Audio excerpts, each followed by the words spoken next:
हाँ जी, और कैसे सब बढ़िया। तो भाई जिस तरह से पहले मैंने एक वीडियो बनाया था कि मेरे पास में डोगा के कलेक्शन की कौन कौन सी कॉमिक्स है, उसी तरह से ये वीडियो भी बनने जा रहा है जिसमें मैं राज कॉमिक्स के one of the most favourite character का जो कलेक्शन है मेरे पास, मैं आपको वो दिखाने जा रहा हूँ। इसको मैं थोड़ा जल्दी जल्दी बताऊँगा क्योंकि कॉमिक्स बहुत सारी हैं और अगर हर किसी पे डिस्कशन करते गए तो बहुत ज़्यादा टाइम लग जाएगा। ठीक है, तो सिर्फ उन्हीं कॉमिक्स के ऊपर थोड़ा सा मैं डिस्कस करूंगा जो मुझे वाकई में बहुत ज़्यादा अच्छी लगती है और उसी के रिगार्डिंग फिर हम इसके कॉमिक्स को फटाफट देखते जाएंगे। ठीक है। अच्छा हाँ, मैं तो नाम बताना ही भूल गया यार। मैं एक्चुअली में जिस कैरेक्टर का आज आपको अपना कलेक्शन दिखा रहा हूँ वो है नागराज। आप में से बहुत सारे लोग नागराज के फ़ैन होंगे और उसका फ़ैन होने का सबसे मेन रीज़न ये है कि भाई उसके पास में इतनी यूनिक पावर्स हैं और लगातार उसको जो यूनिक अपग्रेडेशन मिलता जाता है ना, वो सबसे बेस्ट है। ठीक है, तो चलिए शुरू करते हैं हम लोग। तो देखो भाई, सबसे पहले जो मेरे पास में है मैं आप लोगों से डिस्कस करूंगा जो मेरे पास में सिंगल कॉमिक्स आती हैं नागराज की। ठीक, तो सबसे पहले सिंगल कॉमिक्स है मेरे पास में सपेरा, एक एवरेज कॉमिक्स है।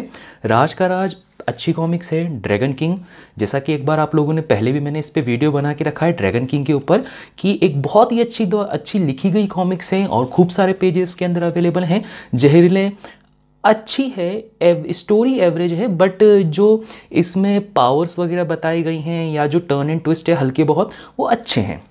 फिर उसके बाद में कालचक्र, अच्छी कॉमिक्स है कालचक्र भी। इच्छाधारी, इसमें नागराज की जो इच्छाधारी पावर है उसके बारे में बताया गया है। देन हमारे पास में कैंचुली, ये कॉमिक्स मुझे बहुत अच्छी लगी थी। कैंचुली मैंने छोटे में पढ़ी थी जब नागराज की कॉमिक्स, ये बहुत अच्छी लगी थी। उसका मेन रीज़न यही था कि नागराज ने पहली बार बिना ध्रुव के जिस तरह से अपना दिमाग चलाया था ना, वो इस कॉमिक में मेंशन है। तो जिसने भी पढ़ के रखी है वो मेरी बात समझ गए होंगे कि नागराज भी ध्रुव से कम नहीं है, उसके पास में भी अपना दिमाग है। वो तो बात दूसरी है कि जब कभी भी ध्रुव सामने आता है तो नागराज क्या करता है कि सारी बात उसके ऊपर ही छोड़ देता है कि भाई ध्रुव, तुझको जो करना है कर ले, मैं तो अपना दिमाग यूज़ नहीं करूँगा, मुझसे तो बस जो पावर्स है वो यूज़ करवा ले। ऐसी कुछ कंडीशंस रहती है। फिर आता है शीतनाग, सॉरी फन, शीतनाग इसलिए निकल गया क्योंकि इसमें नागराज को शीतनाग मिले थे, है ना। देन उसके बाद में मेरे पास में सिंगल सीरीज़ में कुंडली। अभी सिंगल सीरीज़ जो सिंगल कॉमिक्स है वो मेरे पास में सिर्फ यही अवेलेबल है। देन अगर मूव करते हैं इसकी नेक्स्ट वैरायटी की तरफ, तो नेक्स्ट कंडीशन में जो मेरे पास में है या जो नेक्स्ट वेरिएंट बोला जाए तो वो है मेरे पास नागराज एंड अमेजिंग फ्रेंड्स का। ठीक है, नागराज एंड अमेजिंग फ्रेंड्स में मेरे पास में सिर्फ अभी 6 कॉमिक्स अवेलेबल है, जिसमें से ये सेट एक्चुअल में पूरा नहीं है। मुझे सबसे अच्छी जो स्टोरी लगी थी वो सोडांगी की लगी थी। लिटरली ये सोडांगी की कॉमिक्स पढ़ के आपको फील होगा यार कि हाँ यार, रियलिटी में ऐसा कोई आपके साथ में होना चाहिए, या इस तरह का कोई प्यार मोहब्बत जो बोला जाता है ना, एक अलग ही लेवल की, वो आपके पास में होनी चाहिए। तो ये आपको अधूरा प्रेम में देखने को ज़रूर मिल जाएगी। प्रतिशोध अच्छी स्टोरी है। नागज्योति, अच्छा इसका आर्ट वर्क थोड़ा डिफरेंट है, सो दैट मीन आपको ये कॉमिक्स वाकई में बहुत ज़्यादा अच्छी लगने वाली है। और विसर्पी की तो क्या बोले भाई, विसर्पी के साथ में तो इतनी गंदी स्टोरी है कि विसर्पी की जब एंट्री हुई थी इसमें और उसी को ही हम लोग पढ़ रहे थे, तो पढ़ते टाइम पर अब उसी के कारण हमने मार भी खाई है। आप लोग समझ गए होंगे कि क्यों मार खाई है विसर्पी की जो एंट्री होती है राज कॉमिक्स में उसको देखकर, क्योंकि हम लोग उस टाइम पे छोटे थे। ठीक है, अब देखो भाई, उसके बाद में हमारे पास में अगला है मिलन यामिनी, फिर चंद्रनाग, फिर हमारे पास में विश्या। तो ये हमारे पास में ये थोड़ी सी डिफरेंट सीरीज़ है, बट हाँ ये भी वही नागराज का ही पार्ट है। अब देखो हम अगले बढ़ते हैं जहाँ पे नागराज और ध्रुव दोनों की कंबाइन कॉमिक्स हमारे पास में अवेलेबल रहेंगी। Combine comics in the sense क्या होगा, इनके अंदर ये द्विनायक सीरीज़ के रिगार्डिंग कंसिडर की जाती है। ठीक है, अब देखिए इसमें जो मेरे पास में सबसे पहले अवेलेबल है वो है कयामत। इसमें ध्रुव नहीं है, इसमें नागराज और परमाणु का इन्वॉल्वमेंट है। अभी मैंने ये कॉमिक्स पढ़ी नहीं है, ये पढ़ नहीं पाया, अभी तक मुझे टाइम नहीं मिला, इसलिए मैं इसका रिव्यू नहीं बता पाऊँगा यार। देन इसके बाद में जो सेकंड कॉमिक्स है मेरे पास में वो है नागराज और परमाणु की अगेन, जो कि है सूरमा। फिर हमारे पास में अगली जो कॉमिक्स है वो है बाम्बी, और ये कॉमिक्स भी बढ़िया है, ठीक है, एक एवरेज कॉमिक्स है।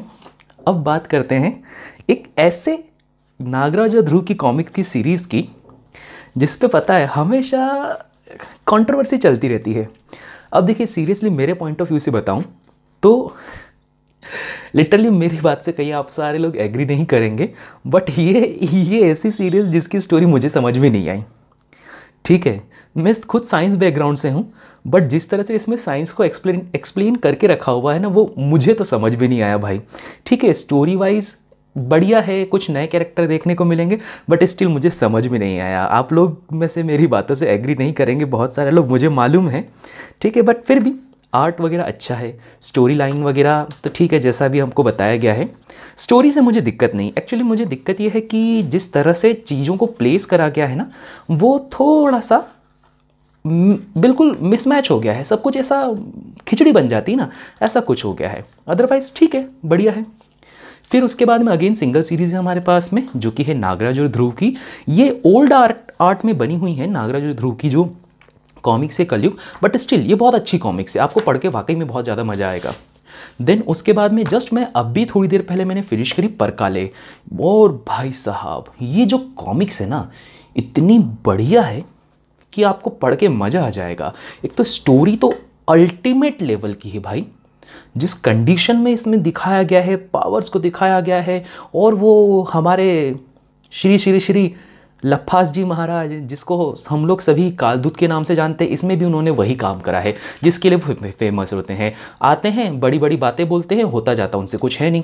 ठीक है, उसके बाद में मेरे पास में है नागायण सीरीज़।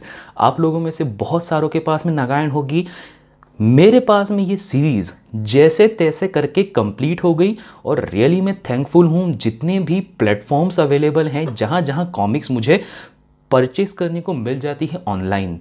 ठीक, तो शुरुआत मैंने यहीं से करी थी एक्चुअल में कॉमिक्स को कलेक्ट करने की लिए। लास्ट 2020 की बात है, लॉकडाउन के टाइम पर जब मैंने इसको परचेस करना चालू करा था कॉमिक्स को, तो शुरुआत मैंने 2 सीरीज़ से करी थी, एक भेड़िया की अमर प्रेम सीरीज़ और दूसरी है नागायण सीरीज़ को कलेक्ट करने से। ठीक, अब देखिए इस सीरीज़ में मेरे पास में क्या क्या है।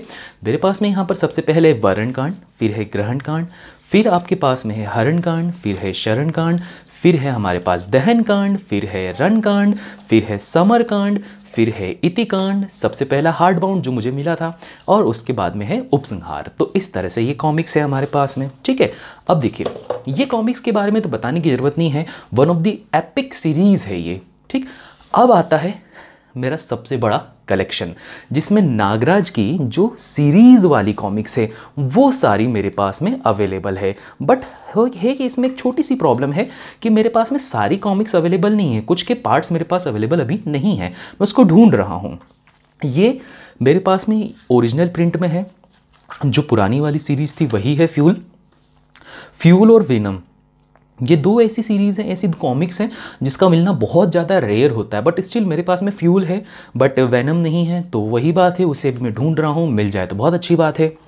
देन उसके बाद में ये वाली कॉमिक्स, ये भी ओरिजिनल प्रिंट में है, सम्राट और सोडांगी, ये 2 सीरीज़ में हमारे पास में बनी हुई हैं। सो अच्छी कॉमिक्स है, ये कॉमिक्स की स्टोरी आपको वाकई में बहुत ज़्यादा पसंद आएगी। फिर उसके बाद में मेरे पास में आतंकहर्ता नागराज। अब भाई इसमें आई थिंक 17 पार्ट्स हैं, बट मेरे पास में अभी तो 2 ही अवेलेबल हैं। ठीक है, सॉरी 3 अवेलेबल हैं। ठीक है, 3 अवेलेबल हैं, जिसमें से आपको एक बहुत अच्छी बात बताता हूँ। बात एक्चुअली में ये हुई थी कि मेरे पास में जो सबसे पहले मैंने खरीदी थी ना, वो वीरगति खरीदी थी। जब मैंने वीरगति खरीदी तो ये एक्चुअल में आतंकहर्ता नागराज की सबसे लास्ट सीरीज़ है, सबसे लास्ट कॉमिक्स है। तो मैंने सबसे पहले एंडिंग पढ़ ली, और वो एंडिंग मुझे इतनी अच्छी लगी कि भाई लिटरली मैं जब इसके एंड पर पहुंचा ना, तो मुझको रोना आ गया था, नागराज का जो बलिदान है वो देखकर।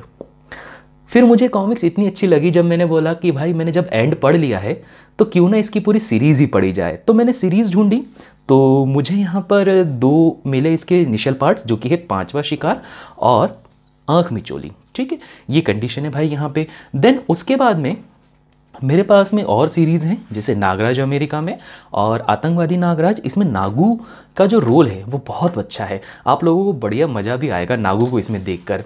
देन उसके बाद में भाई मेरी लाइफ का फर्स्ट इंटरेक्शन कॉमिक्स का, जो कि है नागराज की ड्रैकुला सीरीज़। लाइफ में पहली बार जो मैंने कॉमिक्स पढ़ी थी वो ड्रैकुला का अंत थी। यहाँ पर भी क्या हुआ है देखो, 3rd पार्ट मुझे पहले पढ़ने को मिला, और 3rd पार्ट इतना अच्छा लगा कि मैंने उसके फर्स्ट और सेकंड पार्ट को पढ़ने के लिए 10 से 15 साल इंतज़ार करा, क्योंकि मेरे पास में सिर्फ लास्ट पार्ट था, वो भी बहुत ज़्यादा फटी पुरानी हालत में, और जो ओरिजिनल वाला था वो तो गायब ही हो गया, मुझे पता भी नहीं वो कहाँ चला गया।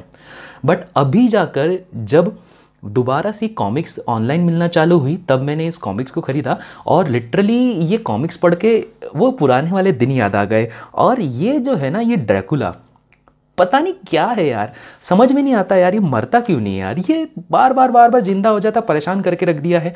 तो इसके अंदर 4 पार्ट है हमारे पास में, नागराज और ड्रैकुला, ड्रैकुला का हमला, ड्रैकुला का अंत, और लास्ट में क्या है, कोलाहल।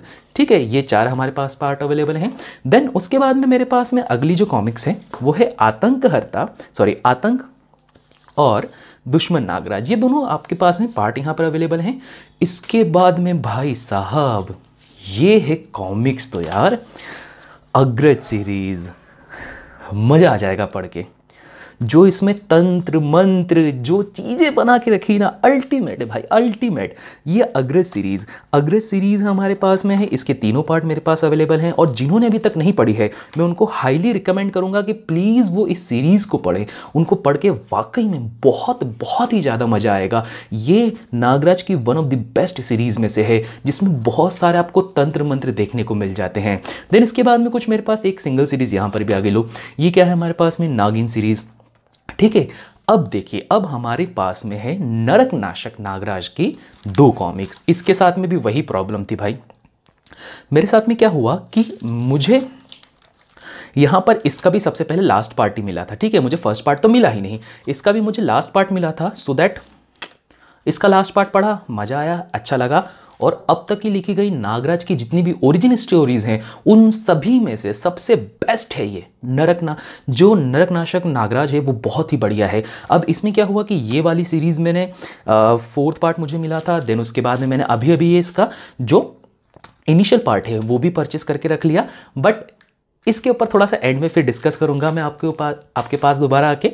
अब देखो, इसके बाद में मेरे पास में एक और बहुत ही बढ़िया सीरीज़ है, जो हम लोगों ने पहले कॉमिक्स पढ़ी थी, वीरगति के बाद में फिर ये सीरीज आती है हमारे पास में, आतंककर्ता नागराज की क्षतिपूर्ति श्रृंखला। इसमें हमारे पास में भी 3 पार्ट्स अवेलेबल हैं, और इसका जो आर्ट वर्क है ये मॉडर्न आर्ट वर्क है। और स्टिल यार मुझे नहीं मालूम कि क्यों बहुत सारे लोग इस तरह से डिस्कशन करते हैं, वो बोलते हैं कि मॉडर्न आर्ट वर्क अच्छा नहीं होता है, पुराना आर्ट वर्क अच्छा था, फलान का बहुत सारी चीज़ें बोलते हैं। बट यार कैसे आप ये बोल सकते हो कि यार ये न्यू मॉडर्न आर्टवर्क कहाँ से बुरा है? ये इतना बढ़िया आर्टवर्क है, और आप बोलते हो कि यार मॉडर्न आर्टवर्क अच्छा नहीं होता है, पुराना आर्टवर्क अच्छा होता है। लिटरली यार, हर पुरानी चीज़ सोना नहीं होती भाई। ठीक है, फिर उसके बाद में हमारे पास में अगला है मौत का बाजीगर भी इसी का पार्ट है। विश्वपरस्त नागराज का 3rd पार्ट है। अभी इसका 4th पार्ट और आने वाला है, तो बस वही देख रहे हैं कि भाई कब आता है विशर्ता। तो ये ऐसी कुछ कंडीशन है। देन इसके बाद में हमारे पास में अब ये देखो, अभी मैं आपको कंपैरिजन भी दिखा देता हूँ। यहाँ पे ये जो है शकुरा का चक्रव्यूह, अब देखो ये ओल्ड आर्ट है। ठीक है, इसको मैं बुरा नहीं बोल रहा हूँ, ओल्ड आर्ट अपनी जगह पर है, क्योंकि उस टाइम पे जो आर्ट था वो कुछ और था। अभी के टाइम पर जो आर्ट और डिटेलिंग है वो चेंज हो गई है भाई। तो यहाँ पर ये वाली सीरीज़ हमारे पास अवेलेबल है। सीरीज़ अच्छी है, बट मैं फिर भी इसको एक एवरेज सीरीज़ ही बोलूँगा। ठीक है, इसके अंदर भी हमारे पास में कौन कौन से पार्ट हैं, शकुरा का चक्रव्यूह, नागराज का अंत, जहर, नागपाशा, और लास्ट में खजाना। तो ये खजाना सीरीज़ है हमारे पास। फिर उसके बाद आते हैं एक और बहुत ही बढ़िया सीरीज़ पे, जो विश्व रक्षक नागराज की है, महायुद्ध सीरीज़ के अंदर भी मेरे पास में जो ये कॉमिक्स हैं, एक तो भाई कॉमिक्स बहुत अल्टीमेट है। महायुद्ध, मृत्युदंड, नागद्वीप और त्रिफना, ये जो त्रिफना सीरीज है ना, ये भी बहुत अल्टीमेट है। नागराज और उसके रिलेटिव्स और जो नागद्वीप की स्टोरीज इसके बारे में बताई गई है वो बहुत ही ज़्यादा अच्छी है। अब बढ़ते हैं हम लोग अगली कंडीशन की तरफ, जहाँ पे मेरे पास में अवेलेबल है, जो मैं पहले ही बता चुका हूँ, नागराज वृतांत का कलेक्टर एडिशन। अभी 2 कलेक्टर एडिशन और आने वाले हैं इसके, युगारम सीरीज़ के। मैंने दोनों ही ऑर्डर करके रखे हुए, जैसे ही आ जाएगा उसके ऊपर मैं जल्दी रिव्यू बना दूंगा।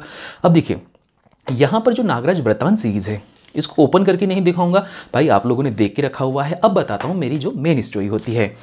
लिटरली हुआ क्या, ये कॉमिक्स मुझे इतनी अच्छी लगी कि पहले मैंने 4th पार्ट पढ़ा, उसके बाद उसका पहला पार्ट मंगवाया, पर उसी बीच सभी को पता है कि ये कलेक्टर एडिशन आ चुके हैं।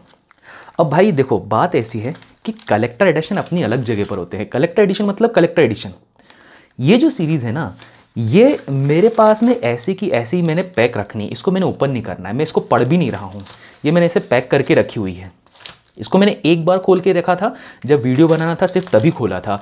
देन उसको अब मैंने बिल्कुल सेपरेट कर दिया। अगर मुझे पढ़ना भी होता है ना तो मैं इसमें से पढ़ता हूँ, और इसीलिए मैंने अभी तक यहाँ से सिर्फ नरकदंश पढ़ी है। ठीक है, इसके जो ये वाले पार्ट है ना, नरक नियति और नरक नाशक, मैंने अभी तक नहीं पढ़े। उसका रीज़न बस यही है भाई कि जब मुझे वो पेपर बैक मिल जाएंगे तो मैं उसको पढ़ूंगा, बट इसे नहीं छेड़ना। ये कलेक्टर एडिशन है भाई, इसको बिल्कुल प्यार से रखना है। ठीक है, तो बस ये था मेरे पास में नागराज का कलेक्शन। आई होप सो आपको ये अच्छा लगा होगा। अगर आपको अच्छा लगा है तो प्लीज़ इस वीडियो को लाइक कर दीजिएगा, और आगे भी मैं नई नई सीरीज़ लेकर आते जाऊंगा। अब मैं अगला जो आप लोगों को बताऊंगा वो मेरे पास में जो भेड़ी का कलेक्शन है वो मैं आपको बताऊंगा। तो फिर ठीक है, मिलते हैं हम लोग नेक्स्ट वीडियो में। तब तक के लिए सभी को बाय बाय।